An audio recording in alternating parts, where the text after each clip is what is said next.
Tom Cotton. How are you, sir? Hey, good evening, Mark. It's good to be on with you. Happy holidays. Merry Christmas to you and all your listeners. You too. Aren't you glad you're not running for president right now? I am glad to be packing up and enjoying the first Christmas we have with our baby son, Gabriel. Oh, wow. When did you have your son? He is 7.5 months old. My wife gave birth to him on April 27th, so he's named after the baby Gabriel, who brought the good news of this season to the entire world. That's so exciting. Well, congratulations. We wish you all the very, very best. Senator, speaking of Gabriel, speaking of my children and my granddaughter, what the Senate did today, what the House did today, I wrote a book getting into great detail about what's happening financially to our government. This debt is so massive, unfunded liability so massive, we don't even take a whack at it anymore. This budget blows through all other budgets. This is a disaster. Yeah, Mark, I oppose the spending bills today. I also opposed the budget back in October that set this framework because it raised the debt ceiling without any substantial structural spending reforms. It also treated defense spending just like it treats domestic spending. I think that we should prioritize our military and then spend what we have left over on other priorities. And then today, this bill simply implemented that deal, and I thought in a way that didn't really reflect Republican priorities. When you got 90% plus of Democrats voting for it in the House and the Senate, and it divides the Republicans, and the Democratic leaders are going out crowing about it as Barack Obama did, that basically tells you all you need to know about what's in this bill. And frankly, Mark, nobody knows what's all in this bill. It's 2,000 pages. It was barely released 48 hours before we voted on it, and we're still learning more and more of the bad things in it. Just like the H-2B visa program is going to quadruple the number of guest workers that we're bringing to this country at a time when millions of Americans are still looking for full-time work, and wages for working-class Americans have been stagnant for decades. And yet, Senator Cotton, people say, hey, look, we control that place right now. Why are we waiting to the last minute? Why aren't we getting this done in a way even more where your constituents can participate in this process? We have no say in anything.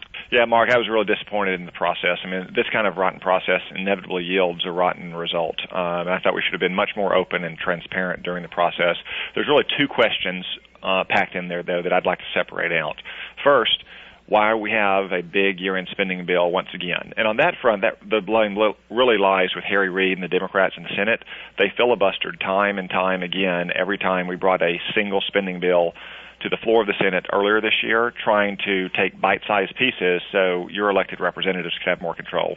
There's not much we could do about that now. But the second part that wasn't necessary was the secrecy. This was really negotiated behind closed doors. Very, very few members had any clue what was going on behind those closed doors.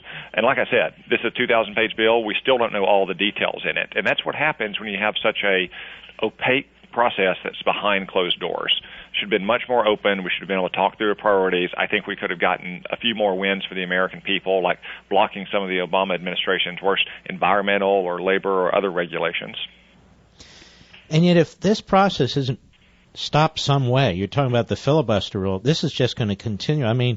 Harry Reid suspended the filibuster rule when it came to judges, except to the Supreme Court, and when it came to administration officials. I just feel that the country's on the brink financially. I don't know how many more decades this can go on, and people are warning, the CBO's warning, the GAO's warning, everybody who's rational is warning, and we say, well, we got the filibuster rule, Harry, okay, then we have to figure out a way to break that down. Yeah, Mark, we've got too much debt in the U.S. government. We've also got an economy that's not growing fast enough to get people back to work. And those things are related, of course. When people get back to work, that means they become productive, tax-paying citizens, and that helps drive down the deficit as well. Next year, we hope to be able to start very early, and we hope the Democrats are not going to filibuster our spending bills, and that will allow us, in a kind of methodical step-by-step process, to spend the taxpayer dollar wisely and be able to address individual policies that are the priorities for Republicans in Arkansas and all around the country. Harry Reid supposedly made a commitment to do that. Now, we'll see if he upholds that commitment. Nah, that guy's so full of it. Yeah. But as you say, I think that we need to consider in the Senate changing the filibuster rule, at least as it relates to the annual spending bills that we have to pass every year. The most basic work that the Congress does in our Constitution is funding our government, that we need to consider changing those filibuster rules to stop this kind of abusive practice from happening again.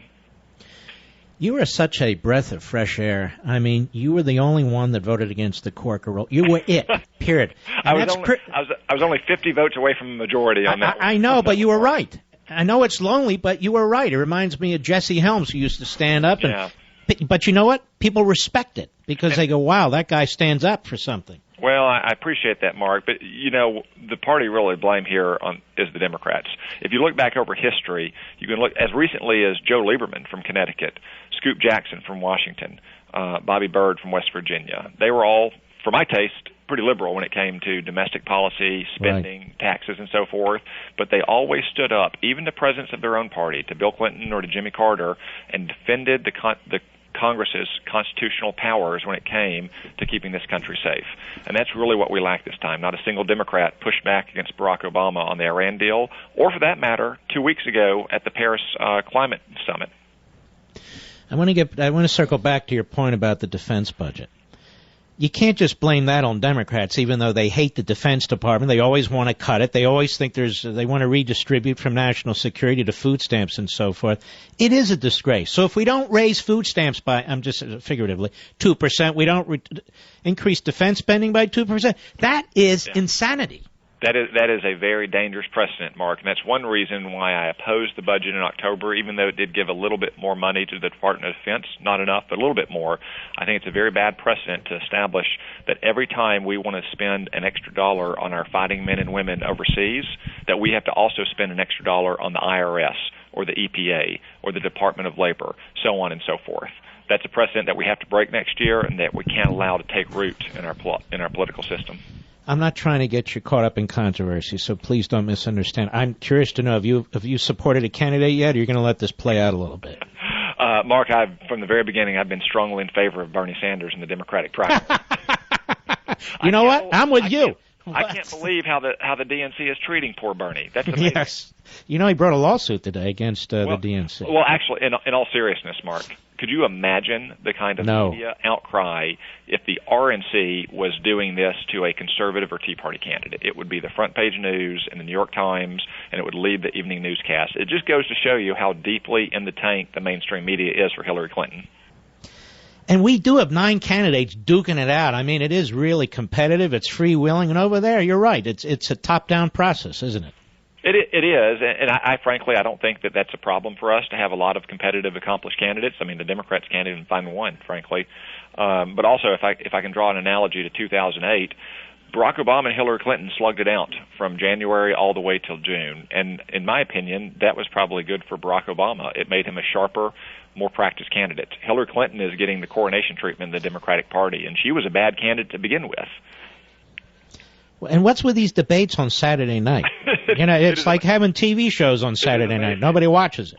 Again, the DNC and the media are so deep in the tank for Hillary Clinton. Not only, are they pushing under the rug what's happening to Bernie Sanders right now, but the Democratic National Committee is scheduling their debates, at 9 o'clock on Saturday night, the Saturday before Christmas. The last one, Mark, was in Iowa on Saturday night when the Iowa Hawkeyes were playing their last big home game of the year as an undefeated football team. It's like they are intentionally trying to hide these debates from the American people to protect Hillary.